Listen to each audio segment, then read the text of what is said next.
And when you talk about exposing the woke agenda, look at this video. So Project Veritas and others have been out there with videos showing what's really going on at these clinics. I think this one is in Texas, where they're transitioning 8 and 9-year-olds, okay?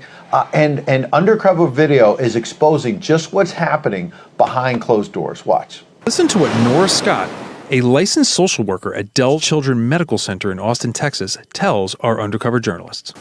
We do have patients who are starting as young as 8, 9. Okay. So we do have folks on the younger side. So we take a few different types of patients, and there is not a wait list currently for our gender patients.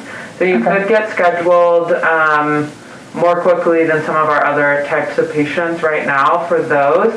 And then in regards to prescribing, that's up to the prescriber's discretion, and they might just require a couple of appointments just to see. It might be appropriate after one.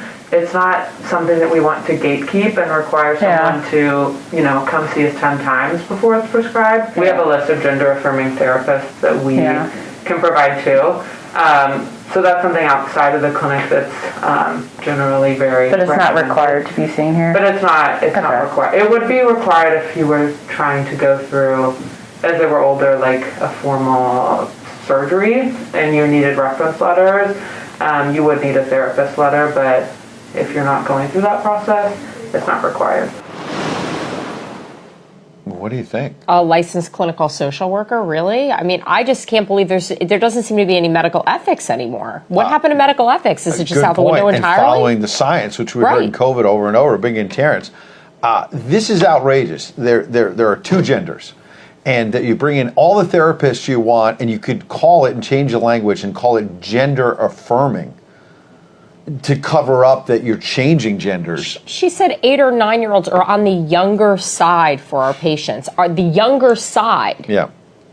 You know what? And parents, assuming, and I want to assume that parents have a hand in any of this, at 8 or 9, not only shame on those healthcare workers, but shame on you as mom and dad for allowing this to happen.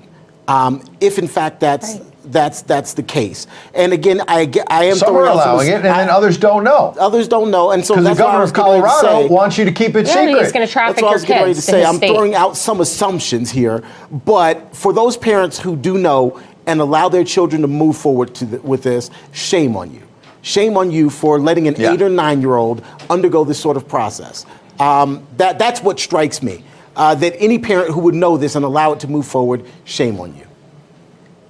Absolutely. But, I'm thinking to myself, and you'd call CPS, and who would be working for CPS or Child Protective Services? It would be somebody like this licensed clinical social worker that we just saw. The entire system's broken. Some crazy